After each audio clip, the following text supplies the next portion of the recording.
దేవుని ఉన్నతమైన పిలుపునకు బహుమానం ఉంది. ఎవరైతే ఆ పిలుపుకు లోబడి నడుచుకుంటారో వారికి దేవుడు బహుమానం ఉంది, బహుమానం ఇస్తున్నాడు అని మనం స్పష్టంగా ఈ వచనం ద్వారా తెలుసుకుంటున్నాం. అంత మాత్రం కాదు, మనము గురి యొద్దకే పరిగెత్తాలి. పోయిన వారం మనం చెప్పుకున్నాం, నా పరుగు కడముట్టించి తిని అన్నాడు. అంటే పరుగు కడముట్టించాలి అని అంటే గనక ఒక గురి అనేది ఉంటేనే, ఒక గోల్ అనేది క్రైస్తవులు పెట్టుకుంటేనే కానీ, క్రైస్తవులనే కాదు క్రైస్తవేతరులైన ఈ భూమి మీద ఎవరికైనా సరే ఒక గోల్ అనేది ఉంటుంది.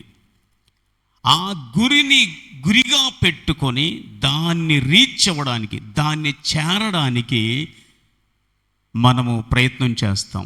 గురి లేకపోతే, గమ్యం లేకపోతే వాళ్ళ మనసులు ఎట్లా ఉంటాయంటే, ఎందుకు చదువుతున్నావు అంటే ఎందుకో చదువుతున్నాను అంటాడు. ఏం చదువుతున్నాడు? ఏదో ఒకటి చదువుతున్నాను అంటాడు. ఏమవుతావంటే ఏదో ఒకటి అవుతాను అంటాడు.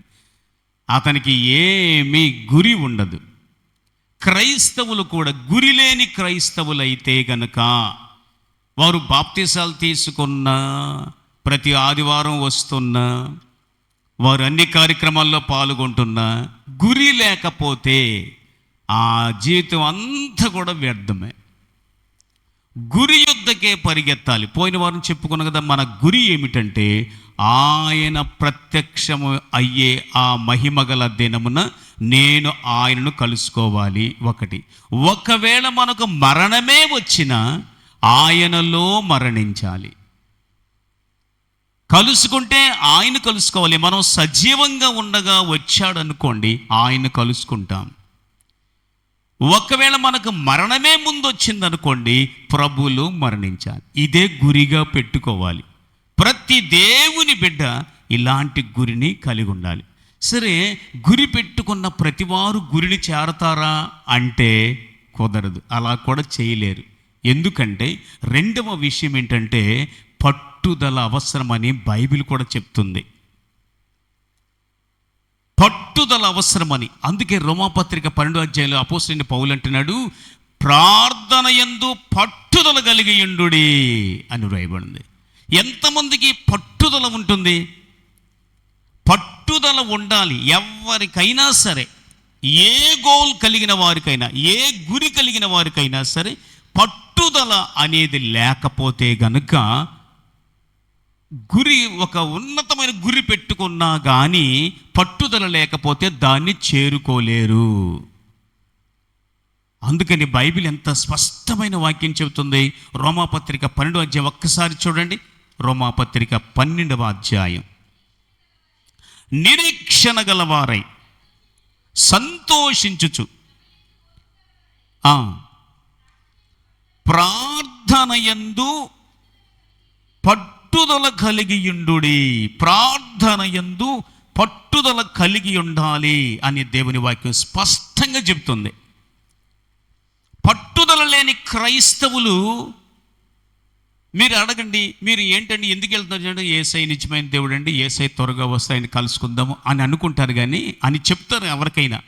కానీ పట్టుదల లేనందువల్ల అది వారి వల్ల కాదండి. పట్టుదల లేని క్రైస్తవులు, పట్టుదల లేని అన్యజనులైనా సరే, ఏ విషయంలోనైనా సరే పట్టుదల లేకపోతే వారు అనుకున్నది సాధించడం అసాధ్యము. యేసయ్యని నమ్ముకున్నావు, యేసయ్యని నమ్ముకున్న తర్వాత యేసయ్యని కలుసుకోవాలని గురి పెట్టుకున్నావు, లేకపోతే యేసయ్యలోనే మరణించాలని గురి పెట్టుకున్నావు. కానీ పట్టుదలతో ఆయన వాక్యమును అనుసరించేవారుగాను, పట్టుదలతో ప్రార్థించేవారుగాను, పట్టుదలతో నేను దేవుడు ఏది నాకు చెప్పినా నేను దాన్ని అనుసరించాలి అనేటువంటి పట్టుదలతో కూడిన ప్రార్థన నీకు లేనందువలన నువ్వు ఆ గురిని చేరుకోలేవు. నేను మీకు ఈరోజు ఒక అద్భుతమైన వ్యక్తి గురించి చెప్తాను.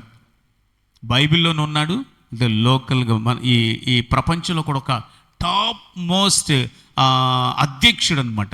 ఆయన గురించి నేను చెప్పాలనుకుంటున్నాను. దేవుని బిడ్డ ఆయన.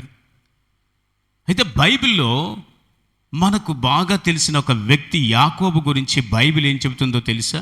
హోషియా గ్రంథము 12వ అధ్యాయము 3-4 వచనాలు ఒకసారి చూడండి.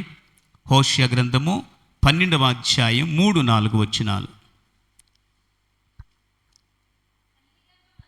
తల్లి గర్భమందు యాకోబు తన సహోదరుని మడిమెను పట్టుకొనెను. మగసిరి గలవాడై అతడు దేవునితో పోరాడెను. అతడు జయమొందెను. మగసిరి అని వ్రాయబడింది. యాకోబు తల్లి గర్భములో వాళ్ళ అన్న యొక్క కాలు ఎందుకు పట్టుకున్నాడు చెప్పండి? తల్లి గర్భములోనే అన్న మడిమ పట్టుకున్నాడు, కాలు పట్టుకున్నాడు. అంటే అతడు ముందు బయటకు వచ్చి జ్యేష్ఠత్వపు హక్కు కొడదామని చూశాడు. ఎలాగైనా సరే నేను దాన్ని పొందుకోవాలి అనేటువంటి పట్టుదలతో అతడు తల్లి గర్భంలోనే అన్న కాలి మడిమ పట్టుకున్నాడు.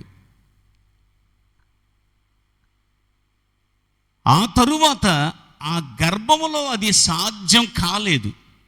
దేవుని నిర్ణయం ప్రకారము ఏశావు మొదట బయటకు వచ్చాడు. ఆ తరువాత అతడు జ్యేష్ఠత్వపు హక్కును ఎలాగైనా సాధించాలనుకుని సాధించాడు.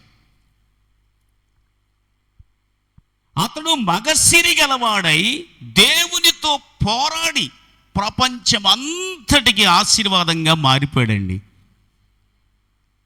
అసలు ఈ ప్రపంచంలో 220 దేశాలు ఇంచుమించుగా నియర్లీ అన్ని దేశాలు ఉన్నాయి. ఏ దేశమైనా ఒక వ్యక్తి పేరుతో పిలువబడే దేశం ఉందా అంటే అది ఇజ్రాయేల్. గట్టిగా చప్పట్లు కొట్టండి, గట్టిగా చప్పట్లు కొడదాం. హల్లెలూయా!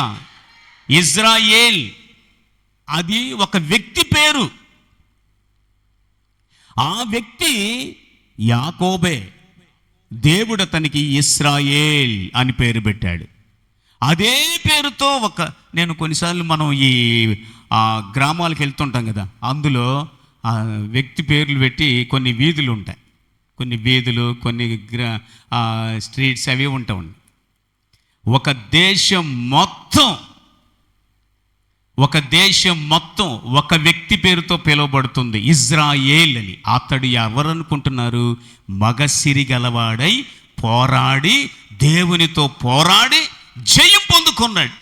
నన్ను ఆశీర్వదించు అని ప్రార్థన చేశాడు. నీవు నన్ను ఆశీర్వదించే వరకు వదలనని చెప్పాడు. నేను ఎట్టి పరిస్థితిలో నీ కాలు నిన్ను వదలలేను అని చెప్పి మగసిరి గలవాడై పోరాడి అతడు దీవించబడ్డాడు.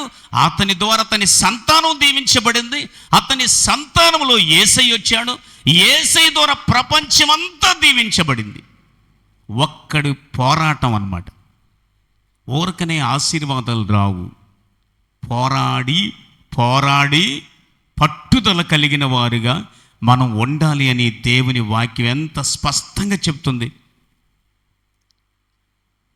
మీరు న్యూస్లో చూసే ఉంటారు, ఇశ్రాయేలీల యొక్క మొసాద్ అంటే సీక్రెట్ ఏజెన్సీ అన్నమాట, అది ఇంటెలిజెన్స్ ఫోర్స్ అన్నమాట. అది ఎంత పవర్ఫుల్గా పనిచేస్తుందంటే ఆశ్చర్యపోతున్నారు ప్రపంచం అంతా. వీళ్ళకి ఇంత తెలివి ఎక్కడి నుంచి వచ్చిందని, వీళ్ళకి ఇంత జ్ఞానం ఎక్కడి నుంచి వచ్చిందని. అతడు ఒక్క రాత్రంతా పోరాడినటువంటి ఇశ్రాయేలు సంతానం అన్నమాట. వాళ్ళు దేవునితో పోరాడినటువంటి ప్రజలు. ఆ ప్రజల యొక్క పితరుడు యాకోబు పట్టుదల కలిగిన వాడై దేవునితో పోరాడి ఆశీర్వదించబడ్డాడు. వాళ్ళ అన్నయ్య యొక్క కోపము నుండి కూడా, పగ నుండి కూడా తప్పించబడ్డాడు. ఎంత గొప్ప పట్టుదలండి. ఆత్మీయ జీవితంలో పట్టుదల లేకపోతే ఏం చేయలేదు. చూడండి, పట్టుదల ఉన్న వాళ్ళు మోకాళ్ళ మీద అట్లాగే నిలబడతారు. మోకాళ్ళ మీద ఎలాగైనా సరే నేను ప్రార్థించాలో 1 గంట సేపు 2 గంటల సేపు అలా ప్రార్థించి పట్టుదల కలిగిన వారుగా ఉండాలని దేవుని వాక్యం చెబుతుంది. పట్టుదల లేని క్రైస్తవులు ఏది సాధించుకోలేరు. ఈ మొసాద్ అన్న వాళ్ళు ఈ మధ్య హిజ్బుల్లా ఉగ్రవాదుల్ని భలే అద్భుత రీతిలో, చాలా ఆశ్చర్యంగా చంపేస్తున్నారు. ఎంత ఆశ్చర్యంగా అంటే వాళ్ళు ఉపయోగించేటువంటి ఫేజర్లు, సెల్ ఫోన్లు, అలాగే వాకిటాకిలని, వీటన్నిటిలో వాళ్ళు ఎలా ప్రేలుడు పదార్థాలు ఏర్పాటు చేశారో తెలియదు, కానీ 600 చోట్ల వాళ్ళు ఉపయోగించిన వాళ్ళందరికీ అపాయం సంభవించింది అన్నమాట. పేలిపోతున్నాయి అవి. లిటిన్కి వెళ్దామంటే లిటిన్ కమోడ్లు కూడా పేలిపోతున్నాయి. అంటే వాళ్ళు ప్రశాంతంగా లిటిన్ కూడా వెళ్ళలేకపోతున్నారు. జేబులో పెన్ను కూడా పెట్టుకోలేకపోతున్నారు ఉగ్రవాదులు. ఎంత అద్భుతమైన జ్ఞానం వారికి దేవుడిచ్చాడండి. ఇప్పుడు ప్రపంచమంతా ఇశ్రాయేల్ వైపు చూస్తుంది. చాలా చిన్న దేశమే కానీ ఎంత ప్రపంచాన్ని గడగడలాడించేస్తుంది. ఎందుకు చెప్తున్నట్టు ఈ మాటలు? పట్టుదల కలిగి యాకోబు దేవునితో గడిపాడు, దేవునితో పోరాడి జయం పొందుకున్నాడు, ఆశీర్వాదం పొందుకున్నాడు. శాపం అంతా విరిచివేయబడింది. అతని సంతానము ద్వారా ప్రపంచం అంతటికీ ఆశీర్వాదం. అందుకే పట్టుదల లేకపోతే గనుక, క్రైస్తవులలో పట్టుదల లేని వారుగా ఉన్నట్లయితే గనుక వారు ఆశీర్వాదంగా ఉండలేరు. అందుకని బైబిల్ చెబుతుంది, మనము ఆశీర్వాదానికి కారకులుగా ఉండాలి. యాకోబు ఆ విధంగా ఉన్నాడు. అందుకని మీ గురి కంప్లీట్ చేయాలంటే, ప్రభువుని కలుసుకోవాలంటే గురి పెట్టుకోవడమే కాదు, కానీ పట్టుదలతో దాన్ని సాధించాలి. పట్టుదల లేని క్రైస్తవులు గురిని చేరుకోలేరు. మీకు బైబిల్ ఏం చెబుతుందంటే, ఒక అద్భుతమైనటువంటి వ్యక్తి నెహెమ్యా గురించి చెప్పబడింది. నెహెమ్యా కూడా యెరూషలేము ప్రాకారాలు పడగొట్టబడ్డాయని, దేవాలయం తగలబెట్టబడిందని ఎన్నో రోజులు ఉపవాసం ఉండి ఏడ్చి ఆ ప్రాకారపు గోడలు నిలబెట్టాలని దృఢ నిశ్చయం కలిగిన వాడుగా ఉన్నాడు. అందరికీ చెప్పాడు. అతడు మొట్టమొదట దేవుని సహాయం అడిగాడు. ఏడ్చి అతనిలో ఉండే పట్టుదల ఏంటంటే, పడగొట్టబడిన ప్రాకారాలు మరలా కట్టబడాలి.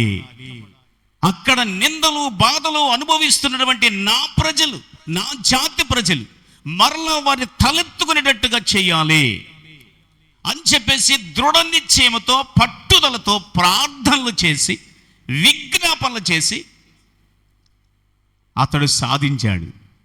రాజుగారి కొరకు ప్రార్థన చేశాడు. ప్రభువా, నేను ఉద్యోగం చేస్తున్న ఈ రాజుగారి మనసు నా వైపుకు మళ్ళించండి.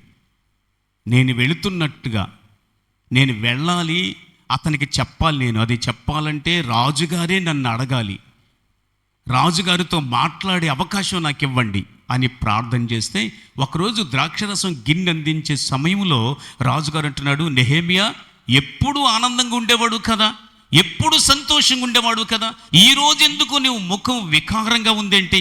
అసలు నీకు జబ్బు లేదు కదా, నువ్వు చాలా సంతోషంగా ఉండేవాడివి, ఏంటి వికారంగా ఉన్నావు, విచారంగా ఉన్నావు అని అడిగాడు. అప్పుడు ఇదే అవకాశం అని చెప్పి మొత్తం చెప్పేశాడు. నా పితరులుండే పట్టణం పాడైపోతే, ప్రాకారాలు పడగొట్టబడితే, నా ప్రజలు నిందలు బాధలు అనుభవిస్తుంటే నాకు సంతోషం ఎక్కడి నుంచి వస్తుంది అనగానే, నువ్వు అక్కడికి వెళ్తావా? నేను అక్కడికి వెళ్ళాలి అంటే ఎన్ని రోజులు పడుతుంది అని చెప్పి వివరాలన్నీ కనుక్కొని రాజుగారు తన యొక్క అధికారాన్ని బట్టి నెహెమ్యాకు కావలసిన సహాయం అంతా ఇచ్చి ఒక గవర్నర్గా ఆ ప్రాంతానికి పంపించాడు. దేవునికి స్తోత్రం చేద్దాం. హల్లెలూయా. ఎంత గొప్ప పట్టుదలతో వెళ్ళాడో, అక్కడికి వెళ్ళిన తర్వాత పట్టుదల అనేది లేకపోతే గనుక ఏం జరుగుతుందో చెప్తున్నాను చూడండి. అతడు అక్కడికి వెళ్ళాడు, ఒక్కడే గాడిద మీద కూర్చుని ఆ పడిపోయిన ప్రాకారం అంతా తిరిగి వచ్చేసాడు. ఒక్కడెళ్ళొచ్చాడు, ఎవరికి తెలియదు. దాన్ని చూసి చాలా బాధపడుతున్నాడు. అందరినీ కూడబెట్టి మనము ప్రాకారాలు కడదాం అని చెప్పాడు.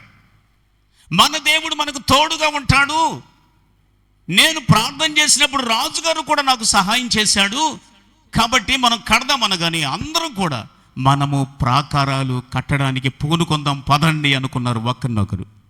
దేవునికి స్తోత్రాలు చేద్దాం. హల్లెలూయా. అప్పుడే అసలైన సమస్య మొదలైంది. మీరు నెహెమ్యా గ్రంథం ఒక్కసారి చూడండి.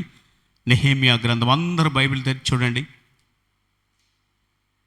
నెహెమ్యా గ్రంథము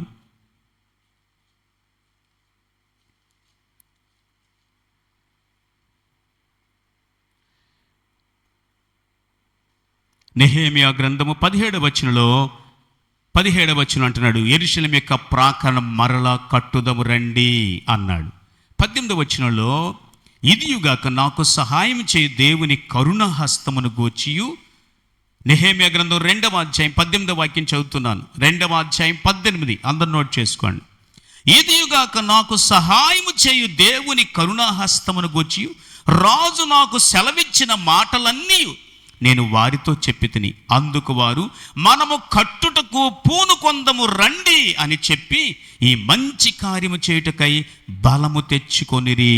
హల్లెలూయా. అయితే ఎంత బలముతో, దృఢ నిశ్చయముతో, సంకల్ప బలముతో ముందుకు వెళుతున్నప్పుడు పట్టుదల అనేది లేకపోతే గనుక ఎదురయ్యే ప్రతి సమస్యలో చతికిలు పడిపోతారనమాట. అక్కడ సన్బలట్టు, టోబియా అనేటువంటి ఇద్దరు అసూయ పరులు ఉన్నారు. దేవుని కార్యాన్ని ఎగతాళి చేసేవాళ్ళు ఉన్నారు. పేర్లు చెప్పండి. సన్బలటు, టోబియా. ఈ పేర్లు మర్చిపోవద్దు. ఇలాంటి వాళ్ళు ఎదురవుతూనే ఉంటారు అన్ని చోట్ల కూడా, అన్ని స్థలాల్లో. సన్బలటు, టోబియా అనేవాళ్ళు ఈ వార్త విని హేళన చేసి మా పని తృణీకరించి, మీరు చేయి పని ఏమిటి, రాజు మీద తిరుగుబాటు చేయుదురా అని చెప్పిరి. చూసారా, మీరేం పని చేస్తున్నారు? రాజుగారికి వ్యతిరేకంగా పని చేస్తున్నారా? రాజుగారి మీద తిరుగుబాటు చేస్తారా అనగానే నెహెమ్యా అన్నాడు, నువ్వు నోరు మూసుకో, మీరు నోరు మూసుకోండి, మీకు మా పనిలో సంబంధం లేదు అని చెప్పాడు ఒక మాట. అదే వచనంలో కింద అంటున్నాడు, యెరూషలేమునందు మీకు భాగమైనను స్వతంత్రమైనను జ్ఞాపక సూచనైనను లేదు అని ప్రత్యుత్తరం ఇచ్చి తిని. మా దేవుడు మాకు తోడుగా ఉంటాడు. ఆ మాటతో వాళ్ళు వెళ్ళిపోయారు అనుకుంటున్నారా? వెళ్ళలేదు. ఆ మాటతో వాళ్ళు దిగజార్చడానికి వాళ్ళని హేళన చేసి వారు పట్టుదలతో ఉన్నారేమో, ఆ పట్టుదలను నీరుగార్చాలని సాతానుడు ఎప్పుడు కూడా పంచి ఉంటాడు. ఆత్మీయ జీవితంలో ఒక పరుగు, గోడ కట్టాలి, నేను ప్రాకారం నిలబెట్టాలి, పడిపోయిన దేవాలయం నిలబెట్టాలి, దేవుల్లో నేను ఇలా ఉండాలి అని నువ్వు ఒక దృఢ నిశ్చయంతో సాగుతున్నప్పుడు అంత ఈజీగా నీ యొక్క యాత్ర ముందుకు సాగనివ్వడు సాతానుడు. తల పైకెత్తండి అమ్మా, ఒక స్ట్రైట్ కూర్చోండి, నడుము ఇట వంగనివ్వకుండా స్ట్రైట్ కూర్చుంటే అప్పుడు మీకు చక్కగా వింటాను. నడుము కూడా వంగదు, స్ట్రైట్ కూర్చోండి. 2 చేతులు పైకెత్తండి ఒకసారి. దేవునికి స్తోత్రాలు చేద్దాం. హల్లెలూయా, హల్లెలూయా. నేను ఇందాడే చెప్పాను కదా, ఇంటి దగ్గర నిద్ర రాకపోయినా కానీ ఇక్కడ వస్తుంది. వాక్యం చెప్పేటప్పుడు సైతం చక్కగా నిద్రపుచ్చుతాడు. అది మామూలు నిద్ర కాదు. ఇంత గట్టిగా అరిచినాక నిద్రపోతున్నారంటే ఇది మామూలు నిద్ర కాదు, సైతాన్ నిద్ర అనమాట. అందుకనే సాతాన్ని మీరు జయించడానికి లేచి కూర్చోండి, లేదంటే ముఖం కడుక్కుని వచ్చి కూర్చోండి, వాక్యం వినండి. మీరు పట్టుదల లేకపోతే నిద్ర వస్తుంది గ్యారెంటీగా, అది మాత్రం షూర్.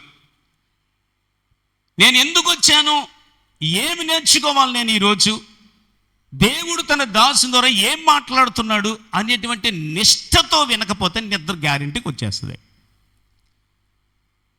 మీరు జాగ్రత్తగా వినండి.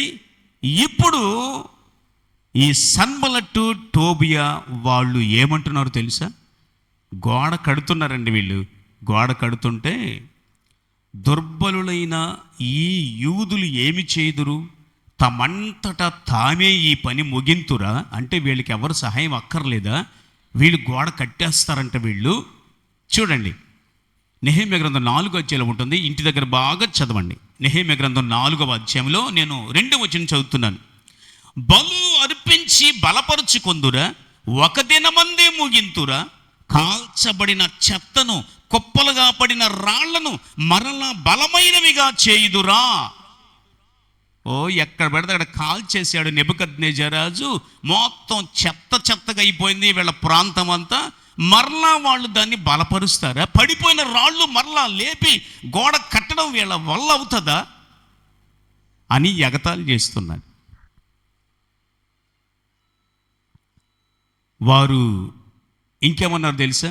వారు కట్టుచున్న గోడపైకి నక్క ఎగిరినట్లయితే రాతి గోడ పడిపోతుంది అంటున్నాడు. ఒక నక్క ఎగిరిన చాలు పడిపోద్ది అంటున్నాడు. ఒక నక్క ఎగిరిన చాలు ఎంత కట్టేవాళ్ళగా బయలుదేరారు, పెద్ద పోటుగాళ్ళు బయలుదేరారు అంటారు నెల్లూరు భాషలో. అది నక్క ఎగిరితే చాలు పడిపోతుంది అని ఎగతాళి చేస్తుంటే వారు ఏమాత్రం ఆగలేదండి. వారు దేవునికి స్తోత్రాలు చెబుదాం.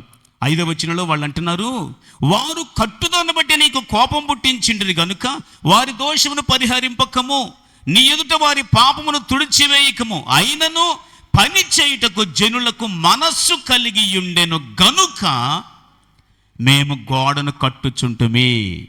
ఎన్ని నిందలైనా పడని, అందరిది ఒకే మాట, గోడ కట్టాలి మనం. దేవునికి స్తోత్రాలు చెప్పండి, హల్లెలూయా. వారు ఒక బలమైన పట్టుదలతో ఉన్నందువలన ఎగతాళి, నింద, హేళన అనేది లెక్క చేయరు.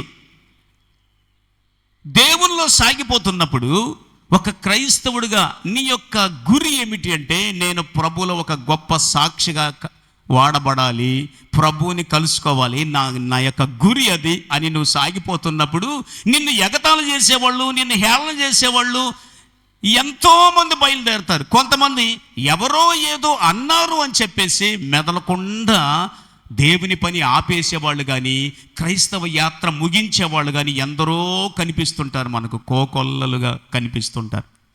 వీళ్ళందరూ ఎవరు అనుకుంటున్నారు? పట్టుదల లేని వారే. గోడ కట్టాలనే మనస్సు వారికి ఉంది కాబట్టి అది సగం కట్టబడిందండి, సగం ఎత్తు వరకు కట్టేశారు. దేవునికి స్తోత్రం చేద్దాం, హల్లెలూయా.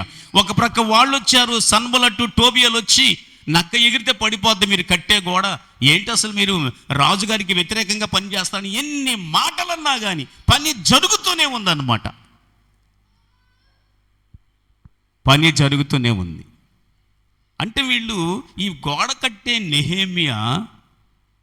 నెహేమియాతో పాటు యూదులు ఒక బలమైన పట్టుదలతో ఉన్నారు. ఎలాగైనా మా దేశం యొక్క ఈ ప్రహరీ, ఈ ప్రాకారపు గోడలు మేము నిలబెట్టాలి అని చెప్పేసి పట్టుదలతో సాగిపోతున్నప్పుడు ఎన్నో సమస్యలు. 7వ వచనం చూడండి, 4-7వ వచనంలో సన్బలట్టును, టోబియాయును, అరబీలను, అమ్మోనీలను, అష్డోదీలను యెరూషలేము యొక్క గోడలు కట్టబడిననియు బీటలన్నీ కప్పబడిననియు వినినప్పుడు మిగుల కోపపడి యెరూషలేము మీదకి యుద్ధమునకు వచ్చి పని ఆటంకపరచవలనని వారందరూ కట్టి మమ్మును కలతపరచగా.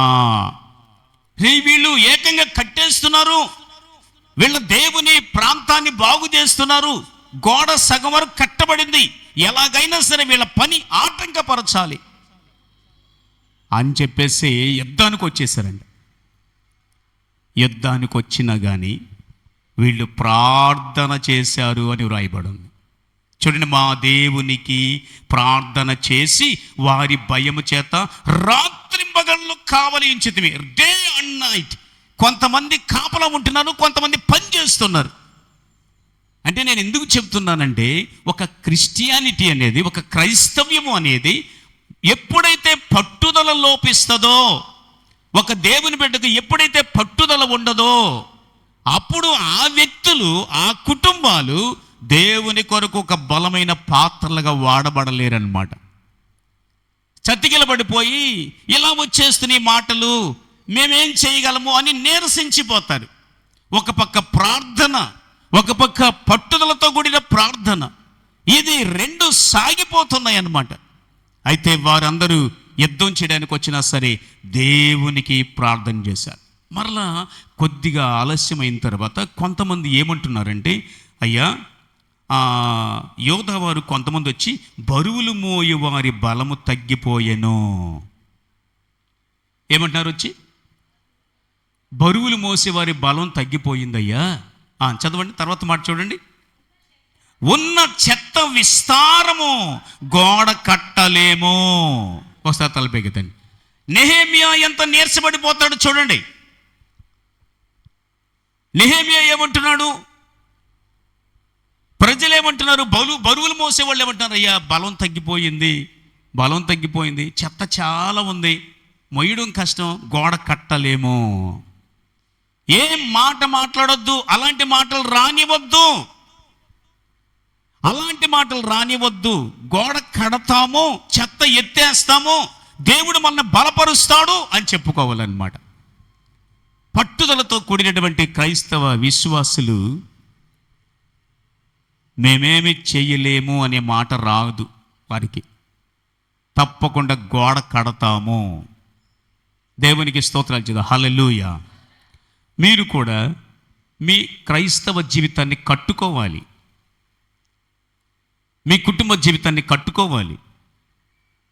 సాతానుడు అంటాడు, నీ వల్ల ఏమవుతుంది అంటాడు. నీ వల్ల ఏమవుతుంది అంటున్నాడు. నీ బరువు మోసే శక్తి పోయింది నీకు అంటాడు. లేదు, మన ప్రభు మనల్ని బలపరుస్తాడు. యెహోవా కొరకు ఎదురు చూచువారు నూతన బలం పొందుతారు. ఇంకా బలం ఇస్తాడు దేవుడు. పక్షిరాజు వలె పైకి ఎగిరిపోనంత బలాన్ని దేవుడు నీకు ఇస్తాడు. పరిపూర్ణమైన బలముతో దేవుడిని నింపుతాడు. కృంగిపోవద్దు. ఏ సమస్య అయినా సరే నీ మీదకి వచ్చినప్పుడు నువ్వు కృంగిపోవద్దు. ప్రార్థన చెయ్యి. దేవుడు నిన్ను బహుబలంగా వాడుకుంటాడు. దేవునికి మహిమ కలుగును గాక. హల్లెలూయా. కాబట్టి విరోధులు ఏమంటున్నారు? వారు తెలుసుకొనకుండాను చూడకుండాను మనము వారి మధ్యను చొరబడి వారిని చంపి పని ఆటంకపరుచుదము అనుకున్నారంట. వారి తెలియకుండా మధ్యలోకి వెళ్ళిపోయి పని ఆటంకం చేసేద్దాం, చాలామందిని చంపేద్దాము అనుకుంటున్నారు శత్రువులు. వారు ఎన్ని విధాలుగా అనుకుంటున్నప్పటికీ దేవుడు వారికి తోడుగా ఉన్నాడు. చెప్పండి, ఇప్పుడు ఇన్ని విధాలుగా ఆటంకాలు వస్తే ఏం చేస్తాం మనం? ఎందుకులే ఈ కష్టాలన్నీ, ఈ బాధలన్నీ ఎందుకులే అని ఆపేస్తాం కదా. నీ విశ్వాస యాత్ర కూడా ఇలాంటిదే. నీ పరుగు కడముట్టించడానికి నీకు పట్టుదల ఉండాలి. దేవునిలో బలమైన ప్రార్థన ఉండాలి. ప్రార్థన లేకుండా నీవు ఎన్నిసార్లు ఇన్ని ఆటంకాలు వీళ్ళకు వస్తుంటే అంటున్నాడు, అయ్యా మనం కట్టలేము, బలం తగ్గిపోతుంది, చెత్త ఎక్కువైపోతుంది, విస్తారంగా ఉంది. ఒక పక్క వీళ్ళు వచ్చి మీరు కట్టలేరు, మీరు కడితే మీ గోడ మీద నక్కెగిరిన పడిపోద్ది, ఎందుకు మీ ప్రయాస అంటున్నాడు సాతానుడు. అయినప్పటికీ మేము కట్టవలసిందే. దేవుడు మాకు తోడుగా ఉంటాడు. ఏం చెప్పాడు చూడండి 14వ వచనంలో. నెహెమ్యా అంటున్నాడు, అంతటా నేను లేచి చూచి ప్రధానులతోనూ అధికారులతోనూ జనులతోనూ వారికి మీరు భయపడకుడి, మహాగణుడును భయంకరునకు యెహోవాను జ్ఞాపకం చేసుకొనుడి. దేవునికి స్తోత్రం చేద్దాం. హల్లెలూయా. ఏమంటున్నాడు? మహాగణుడు భయంకరుడైన యెహోవాను జ్ఞాపకం చేసుకోండి, మీకేం కాదు. గట్టిగా చప్పట్లు కొట్టండి ఒకసారి. భయపడొద్దు అంటున్నాడు. భయపడొద్దు. శత్రువు వేసే ఎగతాళి మాటలకు, నిందలకు, అవమానాలకు భయపడొద్దు. ముందుకు సాగిపోండి. దేవుని జ్ఞాపకం చేసుకోండి. మీ సహోదరుల పక్షముగాను, మీ కుమారుల పక్షముగాను, మీ కుమార్తెల పక్షముగాను, మీ భార్యల పక్షముగాను మీ నివాసం మీకుండునట్లు యుద్ధము చేయుడి. ఇదే సూత్రం అండి యూదులకి ఇప్పటికీ కూడా. ఒక్క మనిషిని పట్టుకెళ్ళిపోయారంటే శత్రువులు ఖచ్చితంగా యూదులు అసలు వదలరు అనమాట. నెహెమ్యా అంటున్నాడు, మీ భార్యల కోసం, మీ పిల్లల కోసం, మీ సహోదరుల కోసం మీరు యుద్ధం చెయ్యండి అని చెప్తున్నాడు. వెళ్ళిపోవద్దని చెప్పట్లేదు, వెళ్ళిపోండి అని చెప్పట్లేదు. మీరు మీ భార్యల కోసం, మీ పిల్లల కోసం, మీ సహోదరుల కోసం మీరు యుద్ధం చేయండి, మీరు ప్రార్థన చేయండి, యుద్ధం చేయండి అంటున్నాడు.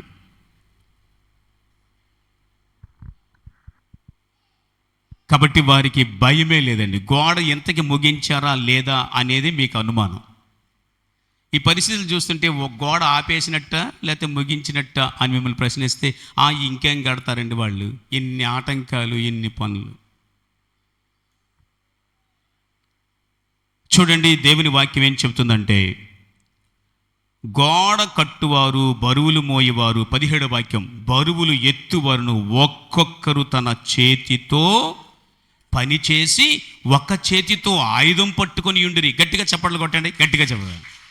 ఏమండి, ఒక చేత్తో టాపి, ఒక చేత్తో తుపాకీ, ఒక చేత్తో టాపి, ఒక చేత్తో తుపాకీ పట్టుకున్నారండి వాళ్ళు. నెహెమ్యా అంటున్నాడు, భయపడొద్దు, మీరు ఒక చేత్తో టాపీ పట్టుకొని పని చేస్తుండండి, ఒక చేత్తో ఆయుధం పట్టుకోండి. ఒకవేళ కానీ వాళ్ళు కానీ వస్తే పోరాడండి, కానీ గోడ మాత్రం కట్టాల్సిందే. మనం గోడ కట్టవలసిందే. గోడ కట్టాలంటే ఒక చేత్తో ఆయుధం పట్టుకోవాలి, ఒక చేత్తో టాపీ పట్టుకోవాలి అని వాళ్ళకి బోధ చేస్తుంటే అందరూ కట్టడానికి మరియు కట్టువరిలో ఒక్కొక్కడు తన కత్తిని నడుమునకు బిగించుకొని గోడ కట్టుచూ వచ్చాను. కత్తి నడుముకు కట్టుకున్నారు, కడతా ఉన్నది. ఇంత ప్రయాస అవసరమండి మనకి దేవునిలో? ఏమనుకుంటున్నారు మరి? ఒక్క పరుగు. అందుకనే క్రీస్తు కొరకు హతసాక్షిగా చచ్చిపోవడం కంటే కూడా క్రీస్తు కొరకు బ్రతకడం కష్టం అంట. చెప్పండి, క్రీస్తు కొరకు హతసాక్షితో ఒక్క దెబ్బకు చచ్చిపోతుంది, కానీ యేసై కొరకు బ్రతకడం చాలా కష్టం. అందుకని యేసై చెప్పాడు, మనుషుల ఎదుట ఎవడు నన్ను ఒప్పుకొనునో వాని గురించి నేను దేవదూతలతో వచ్చినప్పుడు ఒప్పుకుంటా అని చెప్పాడు. అంటే మనుషులు నిన్ను నిందించినప్పుడు, మనుషులు నీ విశ్వాస యాత్రను అనుమానించి అవమానపరిచి నిన్ను ఎగతాళి చేస్తున్నప్పుడు నీకు అనిపిస్తుంది, ఎందుకు ఇదంతా, ఎంత అవసరమా నాకు అని చెప్పేసి నువ్వు చతికిలు పడిపోతావు కదా, వారికి భయపడిపోయి నువ్వు వెనక్కి వెళ్ళిపోతావు కదా. అలా కాకుండా నేను ప్రభు కొరకు సాక్షిగా ఉండాలి, నా విశ్వాస యాత్రలో నేను ఎలాగైనా ముందుకు ఎన్నెన్ని ఆటంకాలు, ఎన్నెన్ని ఆపదలు, ఎన్నెన్ని సమస్యలు, ఇవన్నిటిని ఎదుర్కొని నువ్వు నిలబడినప్పుడు దేవుడు నీ పేరు దేవదూతల ముందు చెప్తాడంట. లోకస్వార్త 12వ అధ్యాయంలో ఉంటుంది, మీరు ఇంటి దగ్గర చదవండి. మనుష్యులకు మనం భయపడనక్కర్లేదు, వారి నిందలకు మనం భయపడక్కర్లేదు, నీ విశ్వాస యాత్రను కొనసాగించాలి. దేవునికి స్తోత్రాలు చేద్దాం. హల్లెలూయా. కాబట్టి దేవుని వాక్యములో ఎంత స్పష్టంగా వారు దేవుని వాక్యాన్ని వారు చదువుతున్నారు చూడండి. 4వ అధ్యాయంలో వారు ఇంకా ఏం చెప్పారంటే 10వ వచనంలో, ఏ స్థలంలో మీకు బాకానాద వినబడునో అక్కడికి మా యొద్దకు రండి, మా దగ్గరకు రండి, మన దేవుడు మన పక్షంలో యుద్ధము చేయును. ఆ ప్రకారము మేము పని యందు ప్రయాసపడితిమి. సగం మంది ఉదయం మొదలుకొని నక్షత్రాలు అగుపడు వరకు ఈటెలు పట్టుకున్నారు. మరియు ఆ కాలమందు నేను జనులతో ప్రతివాడు తన పనివారితో కూడా యెరూషలేములో బస చేయవలెను. అప్పుడు వారు రాత్రి మాకు కాపుగా ఉందురు, పగలు పని చేయుదురని చెప్పి తిని. అలాగున నేను కానీ, మా బంధువులు కానీ, నా పనివారు కానీ, నా వెంబడి ఉన్న పారావారు కానీ ఉదుకుకొనుటకు తప్ప మరి దేనికి మా వస్త్రాలు తీసివేయలేదు. ఉతకడానికి తప్ప బట్టలు తీయలేదంట. అంటే ఏంటండి? ఆ ఉతుక్కోవడం, వాళ్ళు వెంటనే బట్టలు వేసుకుని పని చేసి, ఇక బట్టలు మధ్యలో విప్పే పరిస్థితే లేదు వాళ్ళకి. బట్టలు విప్పకుండా ఉతుక్కోవడానికే అప్పుడే తీసేవాళ్ళకి. ఎప్పుడు 24 గంటలు పని చేస్తూనే. కొంతమంది కాపలా కాస్తున్నారు, నక్షత్రాలు కనబడే వరకు, ఉదయం మొదలుకొని తెల్లవారే వరకు, అలాగే అర్ధరాత్రి నక్షత్రాలు కనబడే వరకు, రాత్రి నక్షత్రాలు కనబడే వరకు వాళ్ళు పనిచేస్తూనే ఉన్నారు. ఎప్పుడు మొదలు పెడుతున్నారు పని? నక్షత్రాలు కనబడే వరకు, రాత్రి వరకు వారు ప్రయాసపడి గోడ ముగించారండి. దేవునికి స్తోత్రాలు చేద్దాం. హల్లెలూయా. అంటే వీళ్ళ చరిత్రలో మనం చూస్తుంటే వీళ్ళకు ఎంత పట్టుదల ఉందో చూడండి. నెహెమ్యాతో పాటు యూదులు వారు పట్టుదల కలిగి పనిని ముగించారు. అపోస్తలుడైన పౌలు ఏమన్నాడు చెప్పండి? నేను నా పరుగు కడముట్టించి తిని అంటున్నాడు. నా పరుగు కడముట్టించి తిని, యేసయ్యలో నేను విశ్వాసాన్ని కాపాడుకున్నాను. ఇక నేను చనిపోయే సమయం వచ్చింది, ఇంకా నాకేం పర్లేదు, నాకు నీతి కిరీటం దేవుడిస్తాడు. నేను నా పరుగు కడముట్టించాలి అనుకున్న వాళ్ళందరూ కూడా ఇలాంటి శోధనలో, నిందలలో, అవమానాల్లో మీ విశ్వాస యాత్రను కాపాడుకోవాలి. దేవుని నమ్ముకున్నామంటే ఏ కష్టం లేదు అని అంటే మీరు లోకంతో కలిసిపోయినట్టే. మీకు ఒక వ్యక్తి గురించి చెప్పాలనుకుంటున్నాను. అతడు అబ్రహాం లింకన్. మీకు ఎంతమంది తెలుసు అబ్రహాం లింకన్? అమెరికా దేశానికి 16వ అధ్యక్షుడు అన్నమాట. మీరు అతన్ని ఫోటో చూస్తే వికారంగా ఉన్నట్టు కనిపిస్తాడు. అతడు 9 సంవత్సరాలకి తల్లి చనిపోయింది. ఆ తర్వాత వాళ్ళ నాన్న వేరే ఆమెను పెళ్లి చేసుకున్నాడు. ఆమె సరిగా బాగానే ప్రేమతో చూసేదంటే కానీ ఇతనికి తల్లి ప్రేమ లేదు. ఆ తర్వాత ఇతడు 21వ సంవత్సరం నుండి అతడు 30 సంవత్సరాలు అనేక ప్రయత్నాలు చేశాడు. చాలా కష్టపడే తన జీవితంలో. వాళ్ళ అమ్మ ఎప్పుడు చెప్తుండేది, నువ్వు ప్రార్థన చేయి, బైబిల్ చదువు, ప్రార్థన చేయి, బైబిల్ చదువుకో. ఫిలిప్పీయులకు రాసిన పత్రిక 4:13 చదువు. అందులో ఏముందంటే, నన్ను బలపరచువాని యందే నేను సమస్తము చేయగలను. నీవు ఏమీ దిగజారిపోవద్దు, నిరుత్సాహపడవద్దు, దేవునికి ప్రార్థించు అని చెప్తే 30 సంవత్సరాలు అతడు ఎన్నో ప్రయత్నాలు, ఎన్నోసార్లు ఎలక్షన్లో ఓడిపోయాడు. 9 సార్లు దాదాపుగా కింద లెవెల్ నుంచి ప్రెసిడెంట్ లెవెల్ వరకు అనేక సార్లు అతడు ఎలక్షన్లో ఓడిపోయాడు. అనేక సార్లు ఓడిపోయి నిరాశపడిపోయి అసలు వాటమినే అతడు సిగ్గుపరిచాడు అనమాట. అతడు దిగులు పడేవాడు కాదు. ఎంత డబ్బు లాస్ అయిపోతుందో. అతను జార్జ్ వాషింగ్టన్ అనేటువంటి ఒక వ్యక్తి యొక్క పుస్తకం చదివాడు ఒకరోజు. నేను ఎలాగైనా సరే అమెరికా దేశానికి అధ్యక్షుని అవ్వాలి, నా దేశం క్రైస్తవ దేశం, నేను ఆ దేశానికి అధ్యక్షుని అవ్వాలి, ఆ దేశానికి నేను అధ్యక్షుని అవ్వాలి అని చెప్పేసి అతడు ఎంతో పట్టుదలతో ఉండేవాడు. 30 సంవత్సరాలు అతడు ఎన్నో ప్రయత్నాలు చేశాడు. ఒకసారి అయితే నరాల బలహీనత చేత 6 నెలలు పడక మీదే ఉన్నాడు, కదలలేడు, అన్ని మంచంలోనే. అయినప్పటికీ అతని పట్టుదల ఎంత గొప్పదంటే ఆ వ్యాధిని కూడా జయించాడు. ప్రార్థన చేశాడు, బైబిల్ చదువుతున్నాడు. ప్రభువా ఒక్క అవకాశం నాకు ఇవ్వండి, ప్రభువా ఒక్క అవకాశం నాకు ఇవ్వండి. నేను నా దేశంలో బానిసత్వం ఎక్కువగా ఉంది, దాన్ని రూపుమాపేయాలి. నా దేశంలో బానిసత్వం ఉండకూడదు, నాకు ఒక్క అవకాశం ఇవ్వండి. అతడు ప్రార్థన చేసి ప్రయత్నం చేసి 30 సంవత్సరాలు ఎదురు చూశాడండి. 30 సంవత్సరాల పోరాటం. 52వ సంవత్సరంలో అతడు అనుకున్నది దేవుడు అతనికి అనుగ్రహించాడు. గట్టిగా దేవునికి స్తోత్రాలు చేద్దాం. హల్లెలూయా. అతడు అధ్యక్షుడయ్యాడనమాట. అమెరికా దేశానికి అధ్యక్షుడయ్యాడు. అమెరికా దేశానికి అధ్యక్షుడైతే అతని పరిపాలనా కాలాన్ని ఒక స్వర్ణయుగం లాగా చెప్పుకుంటారు ప్రజలు. దేవునికి స్తోత్రం చేద్దాం. హల్లెలూయా. అతడు దేవుని బిడ్డ ఉండి అమెరికాలో ఉండే బానిసత్వాన్ని నేను పూర్తిగా తీసిపారేయాలి. అతడు ఎలక్షన్లో ఆ మేనిఫెస్టోలో ఏమి ఇచ్చాడో అది ఖచ్చితంగా నెరవేర్చాలి నేను.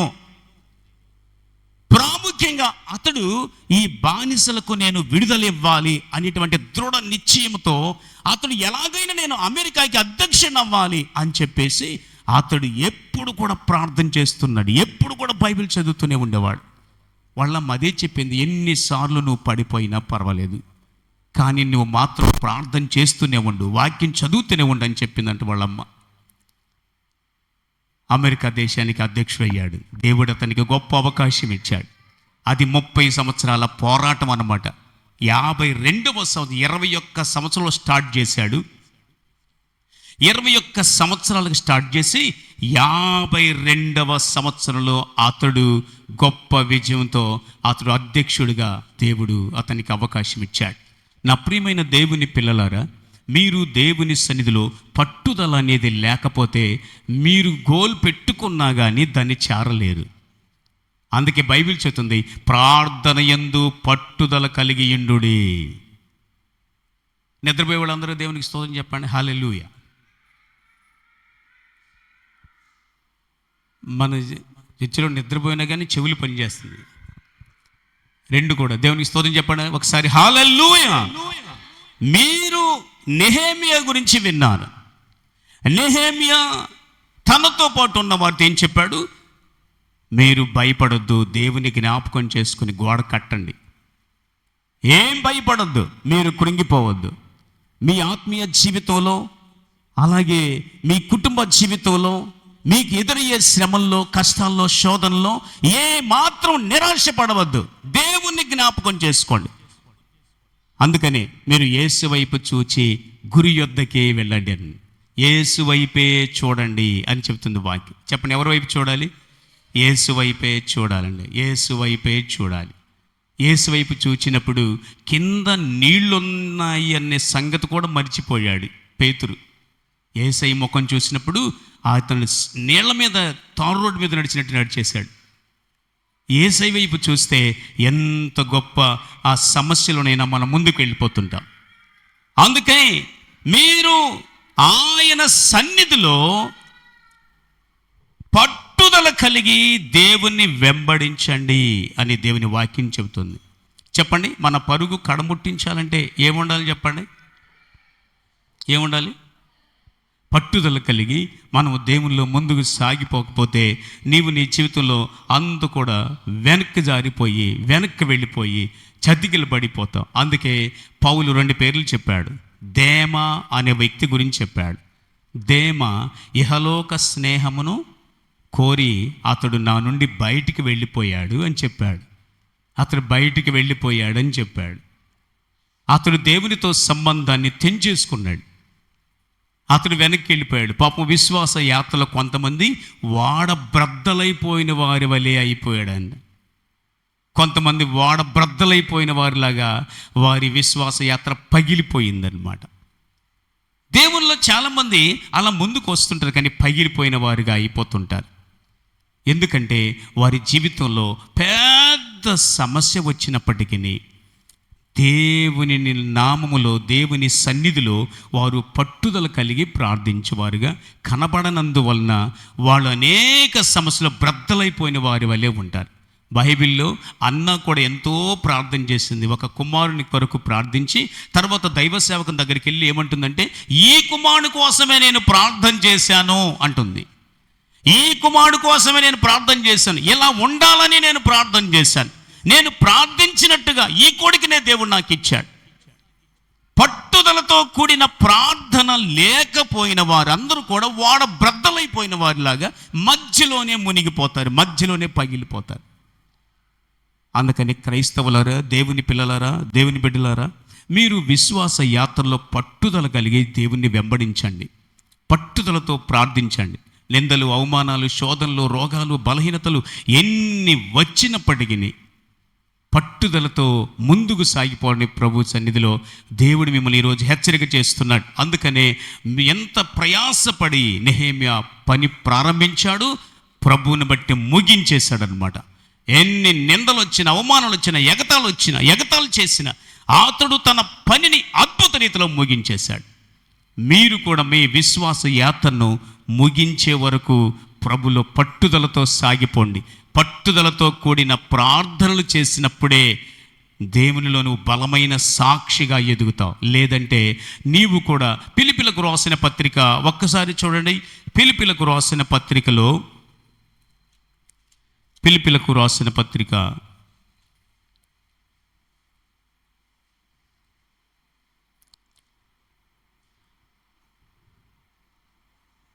ఫిలిప్పీలకు రాసిన పత్రిక 4వ అధ్యాయం. అందరూ ఒకసారి చూద్దాం. 13వ వాక్యం చూడండి. 12, 13 వాక్యాలు చదువుకుందాం. దేన స్థితిలో ఉండనెరుగుదును, సంపన్న స్థితిలో ఉండనెరుగుదును, ప్రతి విషయములోను, అన్ని కార్యములలోను, కడుపు నిండుటకును, ఆకలి కొనియుండుటకును, సమృద్ధి కలిగిండుటకును, లేమిలో ఉండుటకును నేర్చుకొని ఉన్నాను. నన్ను బలపరుచువాని యందే నేను సమస్తమును చేయగలను. దేవునికి స్తోత్రాలు చేద్దాం. హల్లెలూయా. నేను దేన స్థితిలో ఉన్నా కానీ దేవుడు నన్ను బలపరుస్తాడు. సంపన్న స్థితిలో ఉన్నా కానీ దేవుడు నన్ను బలపరుస్తాడు. నేను ఈ కడుపు నిండి సమృద్ధిగా దేవుడిచ్చిన ఆ స్థితిలో కూడా నేను దేవునికి నమ్మకంగా ఉంటాను. ఏమీ లేకపోయినా దేవుడిలో నేను నమ్మకంగా ఉంటాను. నాకు తినడానికి ఉన్నా లేకపోయినా, కట్టుకోవడానికి ఉన్నా లేకపోయినా, నాకు ఏది ఉన్నా లేకపోయినా నేను మాత్రము నా ప్రభు నన్ను బలపరుస్తాడు, నేను ఆయనకు నమ్మకంగానే ఉండగలను అని చెప్తున్నాడు. క్రైస్తవ జీవితంలో ఇలాంటి సమృద్ధి అయినటువంటి ఆశీర్వాదం లేకపోతే, ప్రభువా నువ్వు నన్ను ఏ స్థితిలో ఉన్నా ఆ స్థితిలో నన్ను బలపరచండి ప్రభువా, ఆ స్థితికి నేను అలవాటు పడడానికి నాకు కృప చూపించండి అని ప్రార్థించకపోతే మీరు ఏదేదో ఊహించుకుంటారు. నేను దేవుని దగ్గరికి వస్తే నాకు అది వస్తుంది, ఇది వస్తుంది, నాకు అవి సంభవిస్తాయి, ఇవి సంభవిస్తాయి అని చెప్పేసి అలాంటి ఆలోచనలో ఉంటారు. నేను ఒకసారి పాములవారిపాలెమని చింతోపు దగ్గర గ్రామానికి వెళ్ళాను. నేను గ్రామంలో తిరిగి ఎంతో ప్రయాసపడి దేవుని సేవ చేస్తుంటే ఒక వ్యక్తి రీసెంట్గా కొత్తగా వచ్చేసి 1 వారం అవుతుందన్నమాట. జనం కిటకిటలాడిపోతున్నారు, పట్టట్ల ప్రజలు. నేను ఆలోచిస్తున్నది, నేను ఎంతకాలం నడిచి వెళ్ళి చెప్పినా కానీ ఎంత రావట్లేదు ప్రజలు, అతనిలో ఏం మ్యాజిక్ చేస్తున్నాడు, విస్తారంగా వచ్చేసారని చెప్పేసి నేను అనుకుంటూ ఉన్నా. జనం బీభత్సంగా వచ్చేసారు. ఒక 4 నెలలు బాగా జరిగింది. ఆ తరువాత అక్కడ గొడవ జరిగింది. ఆ గొడవ ఏంటంటే, ఇతను ఏం చెప్పాడు, వచ్చిన ప్రతి వారికి 10 మేకలు 10 గొర్రెలు అలాగే స్త్రీలకి పురుషులకి బట్టలు ఇస్తామని చెప్పాడనమాట. ఆ గొర్రెల కోసం మేకల కోసం జనం కిటకిటలాడిపోయారు ప్రజలు. ఆ తర్వాత ఈయన ఆ విధంగా బోధించి ఆ విధంగా చెప్పి జనాల్ని పోగేశాడు. కానీ ఆ సమయం దాటిపోయిన తర్వాత అది ఇంకా ఇవ్వలేదని చెప్పేసి గొడవ జరిగి మొత్తం వెళ్ళిపోయారు. అంటే దేవుని వెంబడించేదంట, మనము దేవుని వెంబడించేటప్పుడు మనకు కావలసిన వాటి కోసం వెంబడించి అవి దొరకలేదని కొంతమంది వెళ్ళిపోతారు. అంటే వారికి గురి లేని క్రైస్తవులు అన్నమాట. వారు ఏదో ఆశించి దేవుని వెంబడిస్తారు. దేవుణ్ణి ఎందుకు వెంబడించాలి? ఆయన నీకు శాశ్వతమైన రాజ్యాన్ని ఇస్తాడు, పరలోకములో సదాకాలం ఆయనతో ఉండే కృప నీకు ఇస్తాడు, నిత్య నరకమును తప్పిస్తాడు. మనకు అవసరమైన వాటి కోసం ప్రార్థనలు చేసి వాటి కోసమే వెంబడిస్తే కనుక మనుషులందరికంటే దౌర్భాగ్యులం అంట. మనం మనుషులందరికంటే దౌర్భాగ్యులు ఎవరు అంటే యేసయ్య దగ్గరికి వచ్చిన వాళ్ళు, కానీ వారికి కావలసిన వాటి కోసం నమ్మేవాళ్ళు అనమాట. రొట్టెల కోసం, బట్టల కోసం, తిండి కోసం, ఉద్యోగాల కోసం, వీటి కోసమే నమ్మి వీటి కోసమే వెంబడిస్తే కనుక మనుషులందరికంటే దౌర్భాగ్యులు వాళ్ళే. దేవుని వాక్యం ఏం చెబుతుందంటే, నేను కడుపు నిండి ఉండడం నాకు తెలుసు, నాకు ఆకలి కొని ఉండడం తెలుసు, బట్టలు ఉండడం నాకు తెలుసు, లేని పరిస్థితి కూడా నాకు తెలుసు, నాకు అన్ని పరిస్థితులు తెలుసు, నా ప్రభు నన్ను బలపరుస్తాడు, నన్ను బలపరచువని యందు నేను ఏ స్థితిలోనైనా ఆయనకి నమ్మకంగా ఉండగలను అని చెప్తున్నాడు. పట్టుదల లేని క్రైస్తవులు ఇలాంటి శ్రమల్లో, శోధనలో, ఇబ్బందులో, లేమిలో, కరువులో, ఇబ్బందులో నోటికి ఎలా పడితే అలా మాట్లాడి దేవునికి దూరం అయిపోయే సమస్యలో ప్రజలు అనేక మంది క్రైస్తవులు అలా ఉంటారు. కాబట్టి నేను ఎలాగైనా సరే ప్రభుని కలుసుకోవాలి, ప్రభు కొరకు సాక్షిగా ఉండాలి అని చెప్పి మనమందరము దేవుని వెంబడించేవారుగాను ఆయన సన్నిధిలో బలమైన సాక్షిగా ఉండేవారుగా మనం తీర్మానం చేసుకోవాలి. మనందరికీ పట్టుదల చాలా అవసరం. ప్రార్థన చేయాలి. ప్రార్థన చేసినప్పుడు గొప్ప కార్యాలు చేస్తాడు. నేను ఒక్కోసారి 8 గంటలు మోకాళ్ళ మీద ఉండేవాడిని. 8 గంటలు అట్లాగే మోకాళ్ళ మీద పట్టుదల కలిగి ప్రార్థన చేసేవాడిని. ఆ కిటికీ పట్టుకొని పైన తాళ్ళు కట్టుకొని చేతులు అలా పట్టేసి అలాగే ప్రార్థన చేసేవాడిని పట్టుదలతో. నేను నెల్లూరుకు వచ్చినప్పుడు నాకు ఎవ్వరు లేరు కదా, నేను ఎక్కడ పడుకోవడానికి కూడా నాకు ప్లేస్ లేదు. బస్ స్టాండ్లో పడుకుంటే పోలీసు వాళ్ళు వచ్చి లేపేస్తూ ఉండేవాళ్ళు. అప్పుడు నేను ఏం చేశానంటే, ఇక్కడ పొదలకూరులో లెఫ్ట్ సైడ్కి గేట్ సెంటర్ నుంచి లెఫ్ట్ సైడ్కి ఒక ఊరు, అక్కడ కొండ ఒకటి ఉంది. ఆ కొండ మీద పోయి రాత్రంతా అట్లాగే రాయి మీద మోకాళ్ళు వేసాను. నేను నెల్లూరులోనే నన్ను స్థిరపరచాలి నీవు అని చెప్పేసి, నాకు చాలా ఇబ్బందిగా ఉంది, అసలు ఎవరు నాకేమి ఎక్కడ పడుకోవాలో నాకు అర్థం కావట్లేదు అని నేను బలంగా ప్రార్థన చేశాను. 8 గంటలు అలాగే మోకాళ్ళ మీద ఉన్నాను. అంటే పట్టుదల అనేది లేకపోతే మనము దేవుని సన్నిధిలో ఏది కూడా సాధించలేము, ఏది కూడా పొందలేము. కాబట్టి ప్రభువా నాకు పట్టుదల దయచేయండి అని ప్రార్థించాలి. అందరూ ఒకసారి మోకరించండి, ప్రార్థన చేసుకుందాం.